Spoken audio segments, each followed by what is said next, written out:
Hi, I'm Jeff Woodard. I'm the wine director here at the Carlton Winemakers Studio. I'm here today with Andrew Rich of Andrew Rich Wines. And Andrew, I wanted to... Andrew? Oh, hey, Jeff. We're on. Are we on? Okay, We're on. great. How have you been? Good. Welcome. Thank you. So, Andrew, I wanted to take a few minutes to talk to you about a few of your current release wines. Fantastic. First of which is the 2010 Ciel de Cheval Single Vineyard Roussan. This is something we just recently sent out to the wine club members, as you know.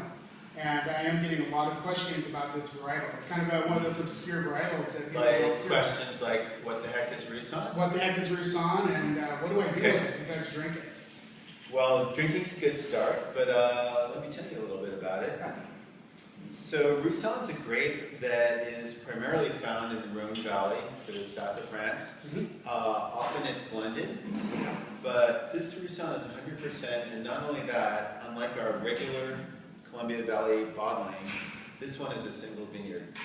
This comes exclusively from Ciel de Cheval Vineyard in the Red Mountain AVA. We don't do this bottling every year. We've done it only, in fact, in 07 and then again for this bottling in 2010. So Roussan tends to be pretty full-bodied, rich. So no pun intended there. No pun intended. Well, maybe a little bit. Well, yeah. But full-bodied, rich, structured. Some people think of it as the white wine for red wine drinkers. So very food-friendly varietal as well. Yeah. So, but along with that richness, particularly from Ciel, the Ciel de Cheval Vineyard, and particularly in this year, which was a little bit cooler, you'll find that there's a mineral component, there's good acidity, very focused wine. It's not fat at all. It's rich and intense, but it's not at all fat. It's just a wine that's got great structure. You can put this in your cellar for, well, I don't know. I would guess 3 to 5 years. What do you think? Possibly more. I mean, your 2007 Ciel de Cheval Roussan is still showing incredible. You know, and that's been going on 6 years now, so that's showing incredibly well. This is it's really interesting, the Roussan varietal. To compare it with any other varietal, I think, is almost a mistake. For years, I always said it was somewhere between a Chardonnay and a Pinot Blanc. As you know, it's not really like either of those varietals. I did the same thing somewhere in the between. beginning. Yeah. Roussan's its own thing, and the best way to get to know it is to just taste it. And I like the idea of serving it with richer foods because it can stand up to it. So crabs, scallops, lobster, anything with a little bit of cream in it would be fantastic. Absolutely. It's a great one. Very unique and very different, which is something I love about it. Should we try something a little more familiar? Yeah, something like Pinot Noir? Something Woodard is a little more known for, Pinot Noir. Okay. This is the Knife Edge from 2009. So tell me about your philosophy with the Knife Edge and kind of a little bit about what you do with your Pinots. Sure. So I'm working with, well, in 2009 I was working with 6 growers in the Willamette Valley from just about all the AVAs. And each year I make 3 different main blends. Occasionally we'll do small quantities of single vineyard bottlings, but I prefer to blend. With each blend I'm trying to do something a little different. So as you know, Prelude, soft, forward, early drinking style.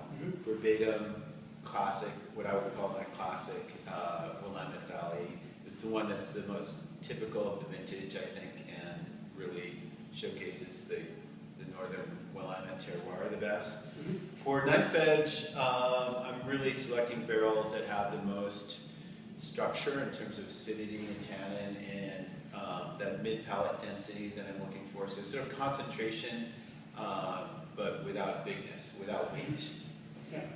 Focus, balance, intensity, and as well as expression in place.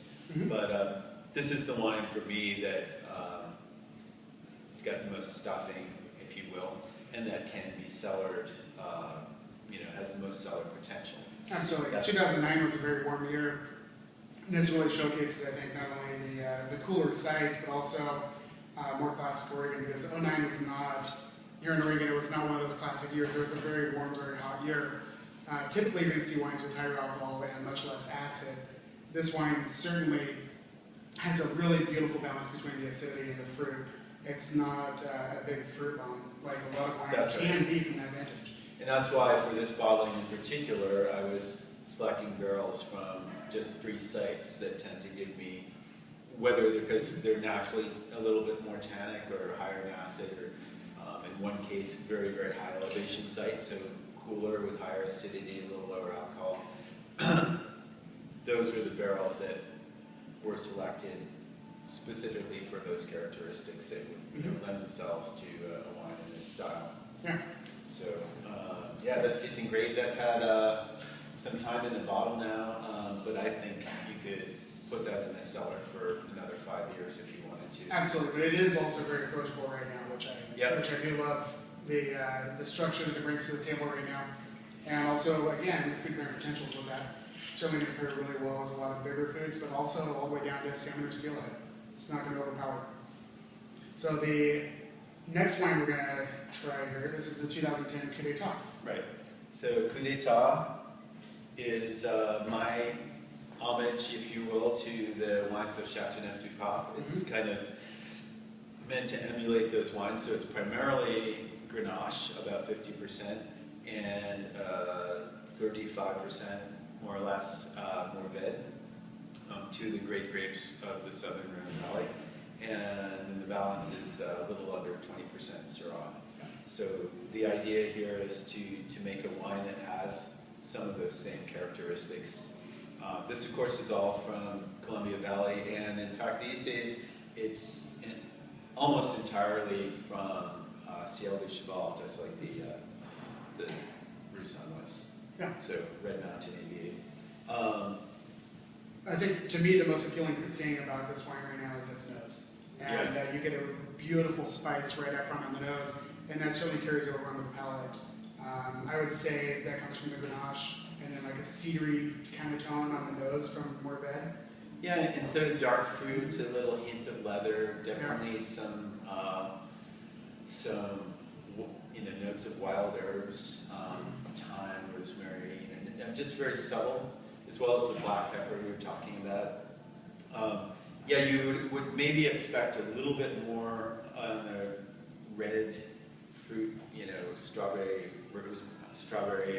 raspberry, and some of those notes from Grenache. That's pretty typical. But I find that the Grenache from Ciel de Cheval tends to be a little more savory, a little more herbal, more darker fruited than that bright red fruit that you should get from Grenache, or often get from Grenache. And at the same time, not as sometimes Grenache can be very broad and fleshy. This is pretty focused and dense. Yeah. Again, the structured wine, this has only been bottled for about 8 months now, so it's got a long ways to go. You can drink it now for all that, vibrant fruit, but there's still a bit of tannin to shed for sure. I think at a young age like this is perfect to utilize with you and I have always talked about this with this wine, the Rosemary Lake of Lamb. It's absolutely perfect with something like that. That'd be great. We just need for the sun to come back and get our grills out, and I think we would have a winner. This is perfect with Northern Spring Lamb. Okay, I'll let you slaughter. I'll grill. Cheers. Thanks, Jeff.